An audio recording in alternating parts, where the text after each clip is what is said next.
ആരും അവസാന ഏത് ഘട്ടത്തിലാണെങ്കിൽ അയാൾ ആ വ്യക്തി എന്ന നിലയ്ക്ക്, ഒരു വ്യക്തി എന്ന നിലക്ക് അയാൾ മൂല്യമുള്ള ആളാണ്, അല്ലെ?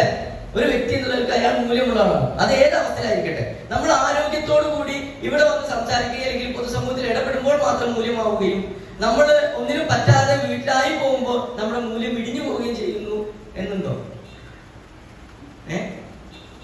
അത് യഥാർത്ഥത്തിൽ ഞാനൊരു വെറുതെ ഒരു ചിന്തക്ക് പറയാണ്, യഥാർത്ഥത്തിൽ ആരുടെ മൂല്യം കുറയുന്നത്? യഥാർത്ഥത്തിൽ നമ്മുടെ മൂല്യം പറയുന്നത്. കാരണം നമ്മുടെ കാഴ്ചപ്പാട് അത്രയേ ഉള്ളൂ അർത്ഥം, അല്ലെ? ആ മനുഷ്യൻ ഏത് അവസ്ഥയിലും മരണാസന്നനായി കിടക്കുമ്പോഴും ആ അവസ്ഥയിലും അയാൾ പ്രധാനമാണ്, അയാൾ വിലപിടിപ്പുള്ളയാളാണ്. ആ ജാക്കിനോട് പറയുന്നുണ്ട്, അല്ലെ? ജാക്ക്, നീ വരുമെന്ന് എനിക്ക് അറിയാമായിരുന്നു എന്ന് പറയുമ്പം ആ കാണാൻ പോകുന്നത് വളരെ റിസ്ക് എടുത്തിട്ടാണ്, അല്ലെ? ആണല്ലോ. അയാൾ യുദ്ധമുഖത്തേക്ക്, കൊടുമ്പിരി കൊള്ളുന്ന യുദ്ധത്തിൽ മുഖത്തേക്ക് ഇയാളുടെ ജീവൻ പണയം വെച്ചിട്ടാണ് അയാൾ പോണത്.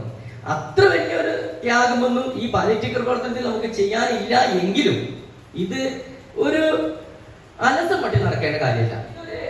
നമ്മൾ മഹാരഥന്മാർ, അതായത് ഇപ്പൊ മദർ തെരേസയൊക്കെ പോലെയുള്ള വലിയ വലിയ ആളുകൾ ചെയ്ത ത്യാഗം, ജീവിതം മുഴുവൻ അതിന് ഒഴിഞ്ഞു വെക്കണം എന്നല്ല പറയണത്. നമ്മുടെ ജീവിതത്തിന്റെ, ദൈനംദിന ജീവിതത്തിന്റെ തന്നെ ഭാഗമായിട്ട് നമ്മൾ ഇതിനെ കാണുകയും ഇതൊരു പ്രധാന കാര്യമായി. ഇതെല്ലാം കഴിഞ്ഞിട്ട് അങ്ങനെയുണ്ട്. ഞാൻ ഒരാൾ സംസാരിക്കുന്നത്, ഇനി അതിന്റെ ഒരു പ്രൊമോഷൻ ഉണ്ട്. ആ പ്രൊമോഷൻ കഴിഞ്ഞ് അതിൽ ഞാൻ ജോലി ഇത്ര വർഷം ഉണ്ടാവും. അത് കഴിഞ്ഞ് ഞാൻ പിന്നെ റിട്ടയർഡ് ആവും. റിട്ടയർഡായി വീട്ടിലെ കുറെ കാര്യങ്ങളൊക്കെ, ഉത്തരവാദിത്തങ്ങളൊക്കെ ഉണ്ട്. പിന്നെ കുറച്ച് ഭൂമിയൊക്കെ വാങ്ങിച്ചിട്ടുണ്ട്. അതിലൊക്കെ കുറച്ച് കൃഷിയും കാര്യങ്ങളൊക്കെ ഒന്ന് മെച്ചപ്പെടുത്താനുണ്ട്. പിന്നെ വീടൊക്കെ ഒന്ന് പുതുക്കി കുറച്ചും കൂടി വലിയൊരു വീടൊക്കെ ഉണ്ടാക്കാനുണ്ട്. അങ്ങനെയൊക്കെ കുറെ പദ്ധതികളൊക്കെ ഉണ്ട്. അതൊക്കെ ഒരു കുറച്ച് വർഷങ്ങൾ അതിനൊക്കെ ചിലവഴിക്കും.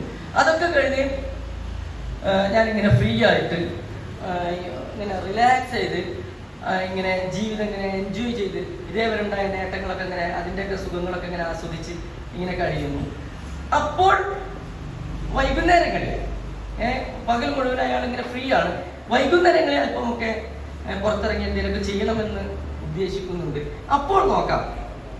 അപ്പോൾ കുറച്ച് കാര്യങ്ങൾ ഒന്ന് ഫ്രീ ആയി എനിക്കൊരു എൻഗേജ്ഡ് ആവാൻ വേണ്ടി, ഒന്നുമില്ലാതായാവുമ്പോൾ വല്ലാതെ ബോറടി ആയി പോകുമല്ലോ ജീവിതം. അപ്പോൾ ഒന്ന് എൻഗേജ്ഡ് ആവാൻ വേണ്ടി ഈ നിങ്ങളുടെ പാലിയേറ്റീവ് കെയറിൽ എൻഗേജ്ഡ് ആവാൻ ഒന്ന് എന്തെങ്കിലുമൊക്കെ ഒന്ന് ചെയ്യണം, അത് നമുക്ക് പാലിയേറ്റീവ് കെയർ ആവാം എന്ന രീതിയിൽ ആണോ നമ്മൾ ഇതിനെ സമീപിക്കേണ്ടത്?